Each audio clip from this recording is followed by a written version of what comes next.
I was 16 when I realized life wasn't fair. Not for me, at least. My name is Charlie, and unlike most kids my age, I wasn't working for pocket money or saving up for the latest video game. I was working because I had to. My parents, Robert and Linda, never seemed to have money when I needed it. But somehow, they always found enough to spoil my younger brother, Liam. I remember the day everything changed. I had asked my mom for $30 store-buy gym shoes because the soles of my old ones were practically disintegrating. "Charlie, do you think money grows on trees?" she scoffed, sighing as if I was asking for a luxury car. Reluctantly, she handed me a crumpled $30 bill, her expression screaming annoyance. I bit my tongue, thanked her, and left. Later that day, I watched her take Liam shopping. He came home with 3 brand new outfits: a stuffed unicorn because he was feeling sad, and a fancy tablet for educational purposes. I did the math in my head, easily over $300. That wasn't a one-time thing. When I asked for money for a school trip,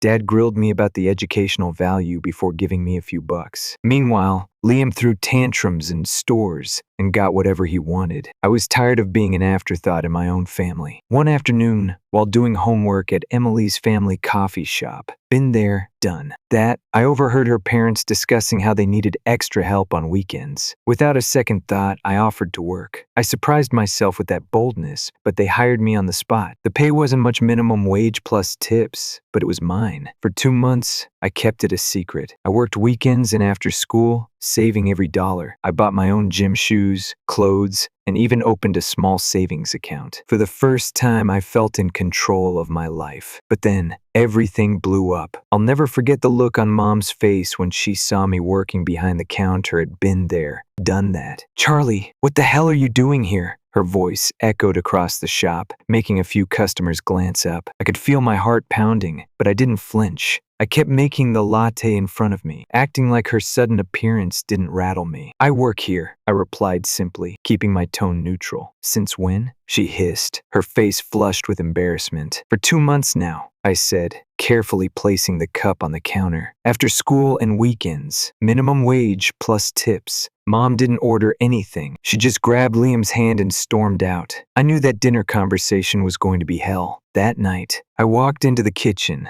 where both Robert and Linda were waiting for me at the table. Their faces were stone cold, the air thick with tension. "Why didn't you tell us you were working?" Dad's voice was calm, but I knew better. I shrugged, playing it cool. "I didn't think you'd care." "Of course we care," Mom snapped, though her tone suggested otherwise. But then came the question I was dreading. "How much are they paying you?" When I told them I was making about $400 a month, I saw their expressions shift. It wasn't pride, it was calculation. "Well," Dad cleared his throat, "since you're living under our roof, eating our food, and using our electricity, it's only fair that you contribute." I stared at him in disbelief. "What? Half of what you make?" Mom added quickly. "Liam needs new clothes for winter, and we're thinking of enrolling him in dance lessons. Those aren't cheap, you know." That's when I realized the truth. This wasn't about helping with household expenses. This was about funding Liam's lifestyle. I refused. "No," I said quietly but firmly. "What did you say?" Dad's face hardened. "I said no," I repeated. "It's my money. I earned it." The tension in the room could have shattered glass, but I didn't back down. I had been stepped on my whole life. This was where I drew the line. After that night, things changed. My parents didn't stop me from working, but they made sure I felt the consequences of my defiance. They did the bare minimum required by law, fed me, clothed me, and kept a roof over my head. But emotionally, I was a ghost in my own house. When I had a choir performance at school, they didn't show up. When I won an essay contest, they didn't congratulate me. I barely existed to them. But I had one person who always showed up: my grandfather, Edward. Edward was everything my parents weren't. He came to all my school events, cheered the loudest, and even took me shopping when I needed things. He listened when I needed to vent, and always had words of wisdom that kept me going.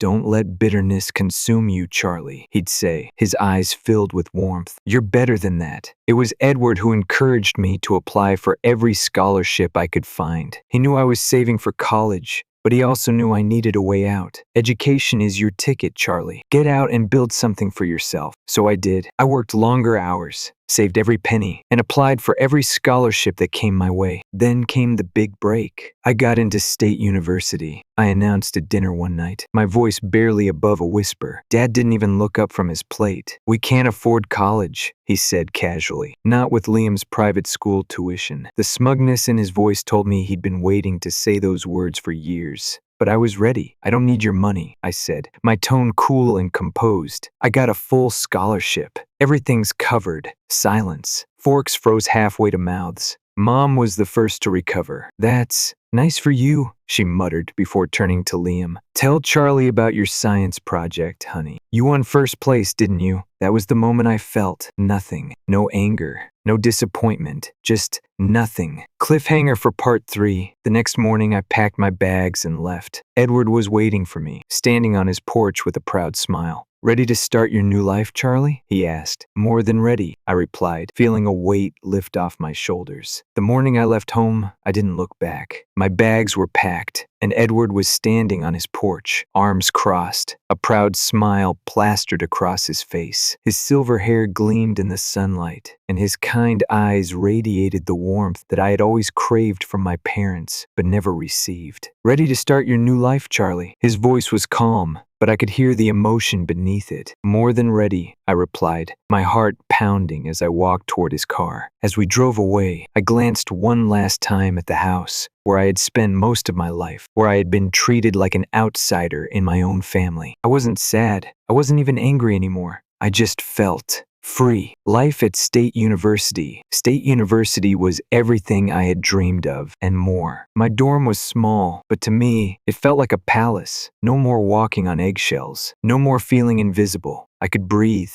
and for the first time in my life, I was surrounded by people who valued me for who I was. My roommate, Tyler, was a laid-back guy from California who was majoring in engineering. We weren't destined to be best friends, but we respected each other's space. He didn't pry into my life, and I appreciated that. "You're way too serious, man," he joked one night when he caught me buried in finance textbooks. "Gotta stay focused," I replied, flashing him a grin. I wasn't there to party. I was there to build my future. Hustling and thriving, balancing a full course load and part-time work wasn't easy, but I was used to hustling. I took a job at a local financial consultancy firm, working as an assistant analyst. The pay wasn't much, but the experience was invaluable. Edward called twice a week without fail, and his words of encouragement kept me going. "Proud of you, kid," he'd say every time we talked. "You're doing exactly what I always knew you could." He even insisted on sending me $1,000 a month to help with housing and living expenses. "Grandpa, that's too much," I argued more than once, but Edward would just wave it off. "What else am I going to do with it? Your grandmother would have wanted me to take care of you." I eventually stopped arguing. His support was the difference between barely scraping by and thriving. Financial mastery and ambition. By sophomore year, I had declared my major business with a focus on financial management. Numbers always made sense to me. They were predictable, unlike people. I poured everything I had into learning the intricacies of financial portfolios, investment strategies, and market analysis. My professors noticed. I became the go-to guy for group projects, and I was often invited to exclusive seminars and workshops. By the time I hit junior year, I was already interning at Apex Financial, one of the top firms in the region.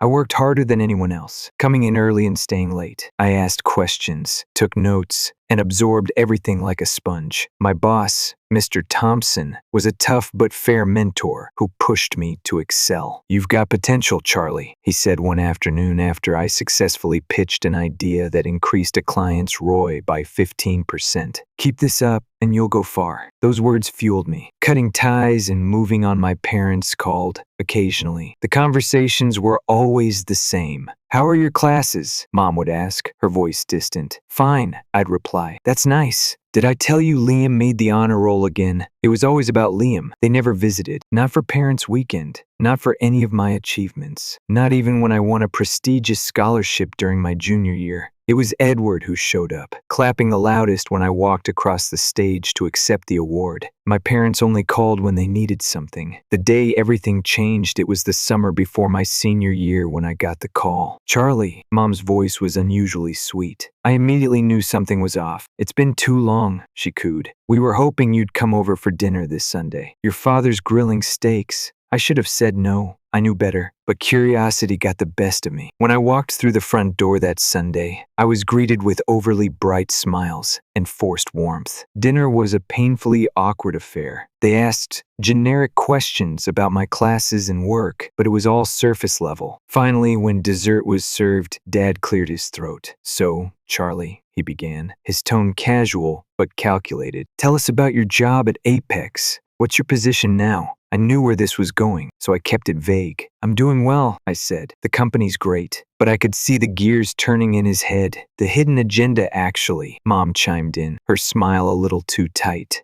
"We've been meaning to ask for a small favor. Here it comes. Liam's college tuition has been a bit of a burden," Dad said, not meeting my eyes. "And with the mortgage and all. We were hoping," Mom added softly, "that you could help us out. Just for a little while. Maybe $1,000 a month." I nearly choked on my drink. $1,000 a month? The same amount Edward had been sending me when I was barely surviving in college? "You want me to send you $1,000 a month for Liam?" My voice was calm, but my heart was pounding. "Just until we get back on our feet," Mom said, her eyes pleading. Dad chimed in. "It's not like you need all that money, Charlie." And there it was. The same entitlement I had grown up with. My response, the first, took a slow breath, setting my fork down carefully. "No," I said firmly. Their faces froze. "Excuse me?" Mom blinked, clearly not expecting that answer. "I said no," I repeated. "I've worked too hard to get where I am. I'm not going to fund Liam's lifestyle while you two continue to prioritize him over me." The silence that followed was deafening. Walking away for good, that was the moment I knew. I was done. I didn't raise my voice. I didn't argue. I just stood up, grabbed my keys, and left. As I walked out that door, I felt a weight lift off my shoulders, a freedom I hadn't felt in years. Edward welcomed me with open arms when I returned to his house later that night. "You did the right thing, Charlie," he said softly. "Sometimes walking away is the only way to protect yourself." I knew he was right, and I was never looking back.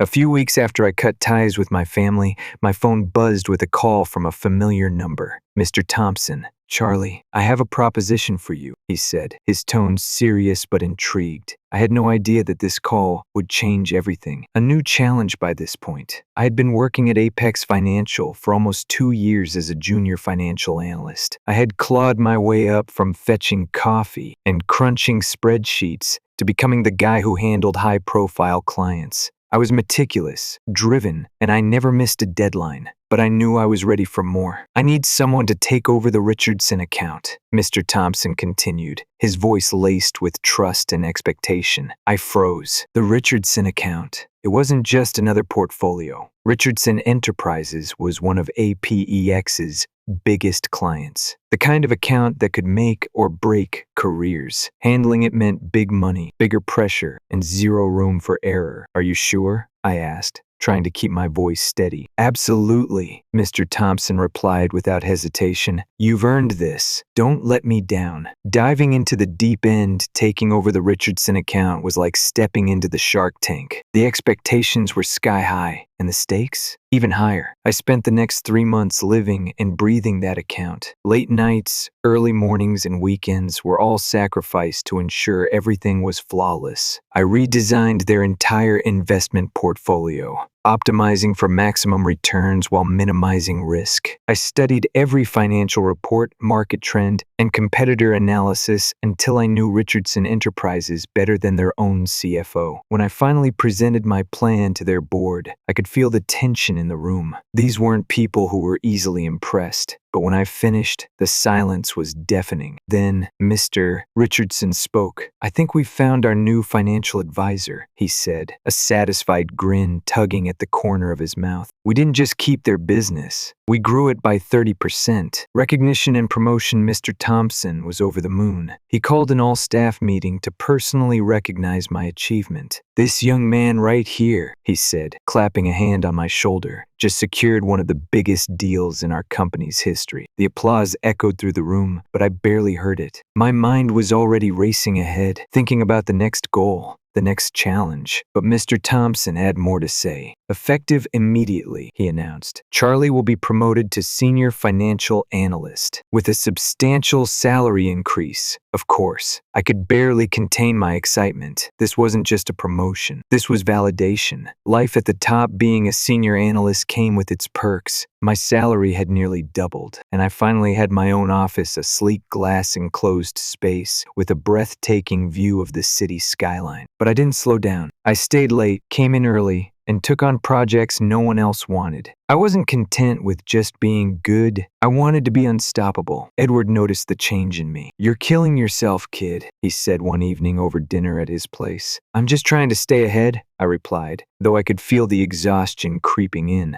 "Staying ahead is fine," Edward said softly, "but don't forget to live while you're doing it." His words stuck with me, but the hunger to prove myself was stronger than my need for rest. Reconnection and distraction. Meanwhile, my success didn't go unnoticed by my parents. Mom started calling more often, her tone sugary sweet. "Charlie, honey, how's work? We're so proud of you." "Yeah, right." Dad was more direct. "Liam's been struggling with his student loans," he mentioned one afternoon, his voice heavy with manufactured concern. "You're doing so well now. Maybe you could help him out?" There it was. I had been waiting for it. "I'm not sending you money," I said flatly. "But Charlie," Mom's voice trembled. "We're family. Family." The word left a bitter taste in my mouth. "You should have thought about that years ago," I said coolly before hanging up. Enter Liam again. A few weeks later, Liam showed up at my office, unannounced. He was standing in the lobby when I walked in one morning, looking out of place in his designer clothes and holding a Starbucks cup. "Charlie!" He flashed that same grin that used to get him everything he wanted. "What do you want, Liam?" I asked, keeping my voice cold and professional. "Come on, man," he said, all charm and no substance. "Can't I just check in on my big brother? I wasn't buying it." "Cut the crap, Liam.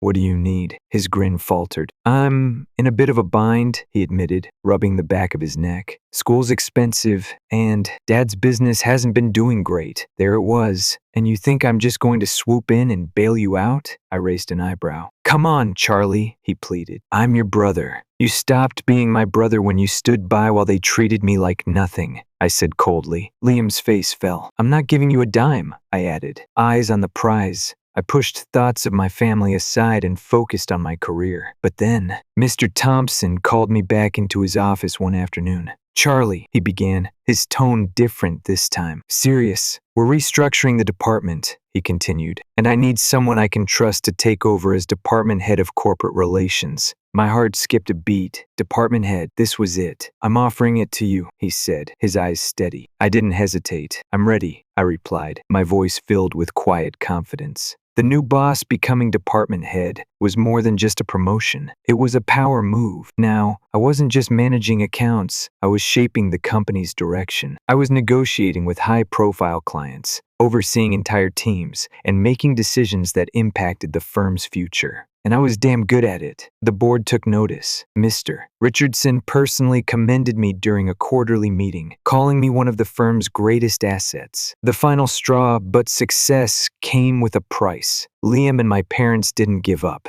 Their calls and texts became more frequent, more desperate. "Charlie, we're drowning in debt," Mom's messages would read. "Please, just a little help," Dad begged. Liam was no better. "Bro, I just need enough to get by this semester," he'd text. I ignored them all. I owed them nothing. When I pulled up to Edward's house the next day, I could feel the shift in the air. Edward was sitting on the porch swing, his usual warm smile replaced with a look of quiet seriousness. His piercing blue eyes watched me as I climbed the steps, and I instantly knew something big was coming. "Charlie," he greeted, his voice softer than usual. "Grandpa," I replied, trying to read his expression. "Come inside," he said, gesturing toward the door. The living room smelled like freshly brewed coffee, and the old grandfather clock in the corner ticked softly, filling the silence. "What's going on?" I asked, sitting down beside him on the worn leather couch. Edward took a deep breath, his hands clasped together. "I've been thinking a lot lately," he began, his tone careful. "About everything. About your parents, about Liam,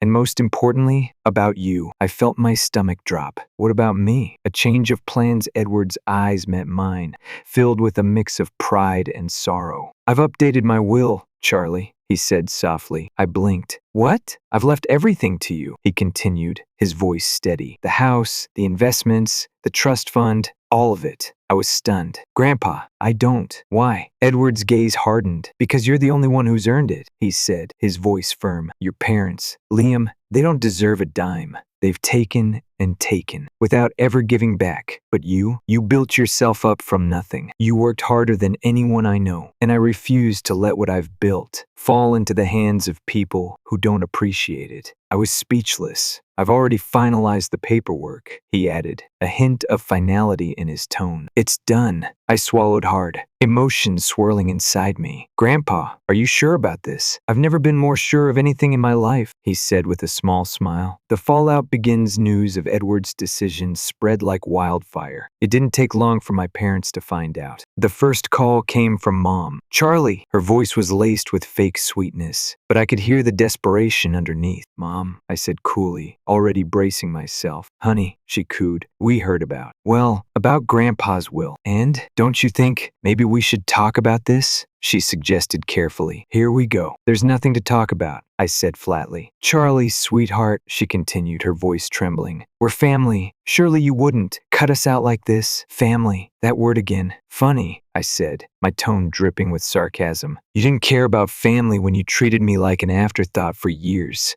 You didn't care about family when you made me feel like a burden while handing Liam everything he wanted." Silence. "I'm not changing a damn thing," I added. The final plea next. It was Dad's turn. "Charlie." His voice was gruff, but less confident than usual. "Dad," I greeted coldly. "Look," he sighed. "I know we didn't always do right by you, but Liam's struggling. And your mother, she's been under a lot of stress." I clenched my jaw, keeping my emotions in check. "And what does that have to do with me?" "You could help us out," he said, almost pleading. "Just a little. We're family, Charlie." There it was again. Family. "No," I said, my voice unwavering. "Charlie, no, Dad." I cut him off. "I spent years trying to earn your love. I gave and gave while you threw everything at Liam. You don't get to come to me now, asking for a bailout." The line went silent. "I'm done," I said softly but firmly. "Goodbye, Dad." And I hung up. Liam's desperation. But the worst was yet to come. Liam. He showed up at my apartment unannounced, looking like he hadn't slept in days. "Charlie, please," he begged, standing at my door with bloodshot eyes. "What do you want, Liam?" I asked, crossing my arms. I messed up," he admitted, his voice barely above a whisper. "The student loans, the credit card debt, I'm drowning, man." I stared at him, feeling nothing but cold indifference. "And now you're here," I said, my tone flat. "Because you think I'll bail you out? Come on, Charlie," he pleaded, his eyes welling up. "I'm your brother." I shook my head slowly. "You stopped being my brother a long time ago, Liam," I said softly. His face crumbled. "Please, just help me this once," he whispered. I had a choice. I could have helped him. I could have given him a way out. But I remembered all the times I had begged for even a fraction of that same consideration. And I remembered how they had looked away. "No, Liam," I said, my voice calm but final. "I'm not your safety net. Figure it out yourself." Cutting the cord, I blocked their numbers. Every call, every text gone. For weeks, I was bombarded with desperate emails, all variations of the same thing. "We're sorry, Charlie. We didn't mean to treat you that way. Please, just give us another chance." Too little, too late. Edward stood by me through it all. "You did the right thing, kid," he said one evening as we sat on his porch, watching the sun dip below the horizon. "It doesn't feel good," I admitted, the weight of it all pressing down on me. "It's not supposed to," Edward replied softly, "but sometimes doing the right thing means protecting yourself from people who don't deserve your kindness." I nodded, letting his words sink in. A new beginning. Over the next year, I flourished. My position at Apex only grew stronger. I built a reputation as someone who got results, someone who didn't take shortcuts and earned every success. I bought a beautiful condo overlooking the city, one that I had paid for entirely on my own. And most importantly, I finally found peace. Edward's legacy. When Edward passed away peacefully a year later, I honored his memory by establishing a scholarship fund in his name, one that supported underprivileged students pursuing careers in finance. He always believed in me, I said during the dedication ceremony, and I want to make sure that belief lives on. As I stood there, watching the next generation of dreamers step forward, I knew that Edward's legacy and mine was in good hands. The final goodbye. I never heard from my family again, and I was okay with that because I had finally learned sometimes letting go is the greatest act of self-love. Story 2.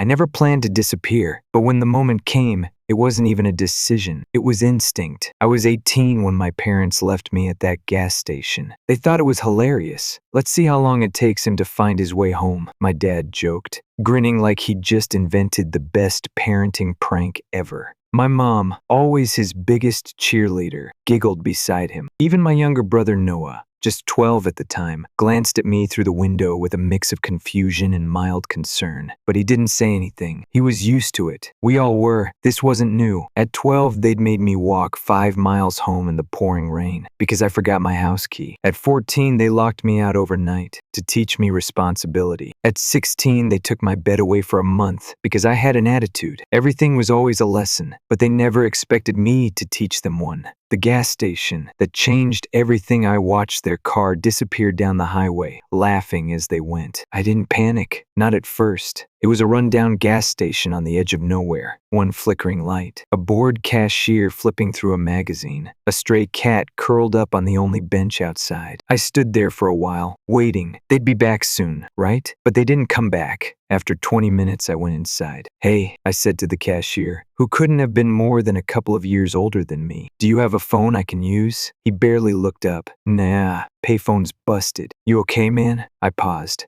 Was I okay? I had $32 in my wallet, a dead phone, and 2 choices. Wait for my parents to come back, knowing they'd laugh the entire way home, or leave. For the first time in my life, I realized something. I didn't have to go back. There was nothing waiting for me at that house except more rules, more humiliation, and more disappointment. So I walked outside, stuck out my thumb, and when a truck pulled over, I climbed in, building a new life from nothing. The first few months were brutal. I crashed on couches, took any job I could find, stocking shelves, washing dishes, cleaning floors. There were nights I slept in the back room of a 24-hour laundromat, but I never called them, never texted, didn't even check social media. At first, I told myself I'd unblock them after a year, just long enough for them to realize they couldn't treat me like garbage and expect me to come crawling back. But by the time that year was up, I was finally free, and I had no intention of letting them back in. By 20, I was working 2 jobs and taking online courses. By 23, I had a degree in marketing and my first real corporate job. By 26, I'd started my own business. Now, at 28, I live in a house I bought myself, run a successful company, and have a wife who actually loves me. Her name's Emma. We met when I was 24. I told her my parents were dead. When we got married last year, her family was there. Mine wasn't. They didn't even know it happened. The 27 missed calls for 10 years. My life was quiet. No drama, no manipulation, just peace. Then, this morning,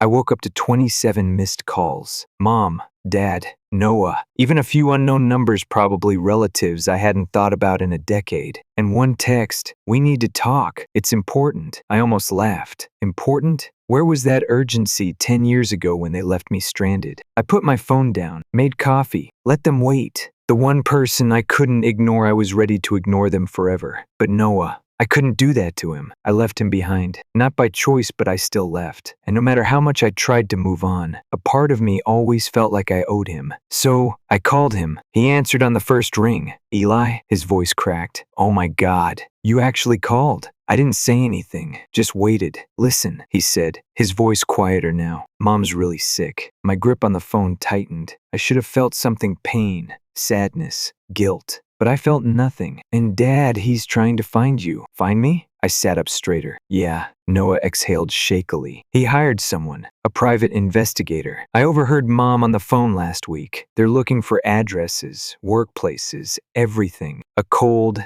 sinking feeling crept up my spine. Why? Something about legal trouble and money. I almost laughed. There it was. After 10 years of silence, the only reason they wanted to find me was because they needed something. "Noah," I said, my voice steady. Do they know where I am? Not yet, he whispered. But if they hired someone, it's only a matter of time. Right, Eli. He hesitated. If they show up, don't open the door. They're desperate, man. Yeah, I muttered. I figured. I won't tell them we talked, he promised. Then, after a long pause, he asked softly, Are you happy? The question caught me off guard. What? You built this life. You got married. Do you ever regret it? I thought about Emma, our home, the life I'd built without them. Then I looked back at my phone, at the 27 missed calls from people who had thrown me away. No, I said quietly. I don't regret a damn thing. Noah didn't say anything for a moment. Then, softly, okay, the lie that was about to unravel. I hung up and rubbed my temples. This wasn't over. Emma was still in bed,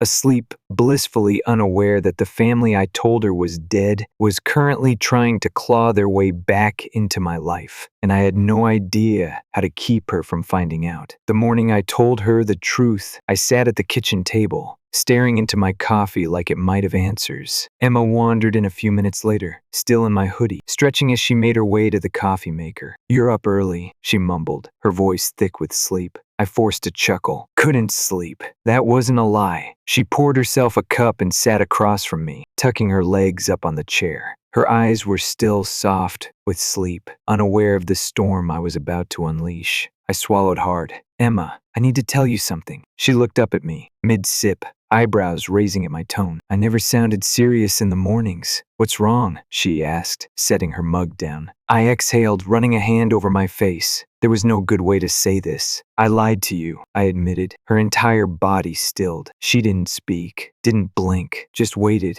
I told you my parents were gone because it was easier than explaining the truth. They're not. They're alive. And now they're looking for me. Silence. Then, softly, what? I swallowed hard. They left me, Emma, I whispered. When I was 18, just abandoned me. And when we got together, I didn't want you to think I was some broken person, still waiting for them to come back. So I told you they were dead. I moved on. Emma stared at me like she was seeing me for the first time. Eli, her voice trembled, and I wasn't sure if it was with anger, hurt, or disbelief. How long have you been lying to me? Her words hit harder than I expected. She wasn't asking how long my parents had been looking for me. She was asking how long I had been lying to her. Since the beginning, I admitted, my voice barely audible. Emma sucked in a sharp breath and pushed her chair back. I don't. She ran a hand through her hair, pacing the kitchen. I don't even know what to say right now. I didn't do it to hurt you, I said quickly. I wanted a clean slate. I wanted a life where they didn't exist. She turned to face me, her jaw tight. And what was the plan, Eli? She asked, her voice quiet but sharp.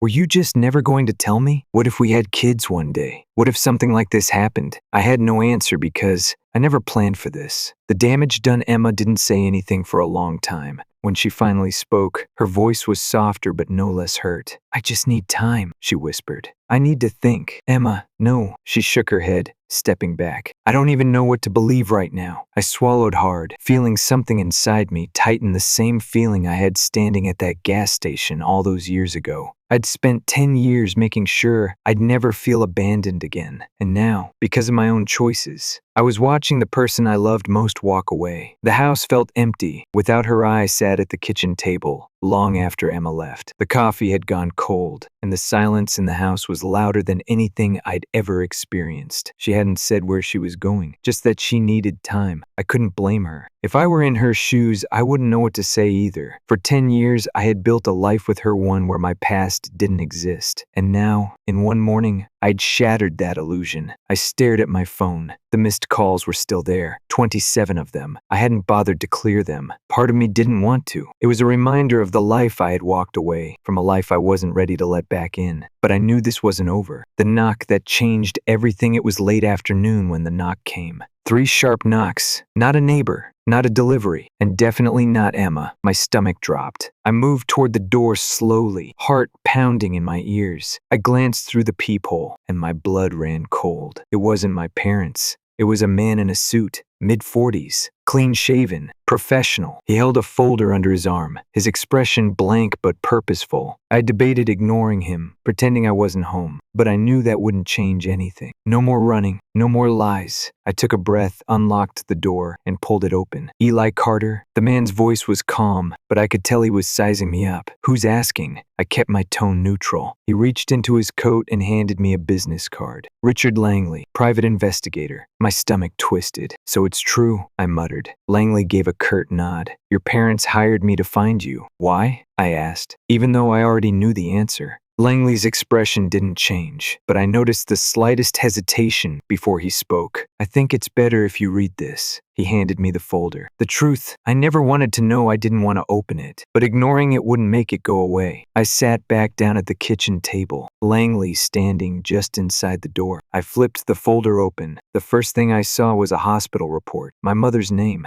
Stage 4 cancer. My jaw clenched. Noah hadn't lied about that. The next page was a debt summary. Nearly $200,000 in unpaid medical bills. And the third page, a legal document with my name on it. My stomach dropped as I skimmed the words. As next of kin, Eli Carter is legally liable for outstanding debts should, redacted, be unable to make payments. I slammed the folder shut. No, Langley didn't react. He just folded his hands in front of him. Your father, he said carefully, is trying to have you sign financial responsibility over to him. He claims you were never officially removed from family records. Of course he is, I muttered bitterly. And if I refuse, the debt remains theirs, Langley said simply. But, he paused. But what? I asked, already knowing I wouldn't like the answer. Your mother, she doesn't have much time, Langley said, his voice softer now. If you refuse, there's no guarantee she'll get the care she needs. I felt my jaw tighten. That's not my problem. Legally, no, Langley said, his tone neutral. But morally, that's something only you can decide. The letter I never wanted to read. Langley didn't press me further. He just reached into his coat and pulled out one more thing. A letter. My father's handwriting on the front. I didn't touch it. I just stared at it, like it might catch fire if I got too close. Langley must have noticed. I'll leave it here, he said quietly, setting it down on the table. What you do with it is up to you. He turned to leave. Langley. He paused at the door. Do they know where I live? Not yet. He hesitated. But it's only a matter of time. I nodded. Thanks. Langley didn't say anything else. He just nodded and walked out. The words that meant nothing. I don't know how long I sat there, staring at that letter. Maybe minutes, maybe hours. Eventually, the first picked it up. I told myself I didn't care what it said, that it wouldn't change anything. But I opened it anyway. Eli,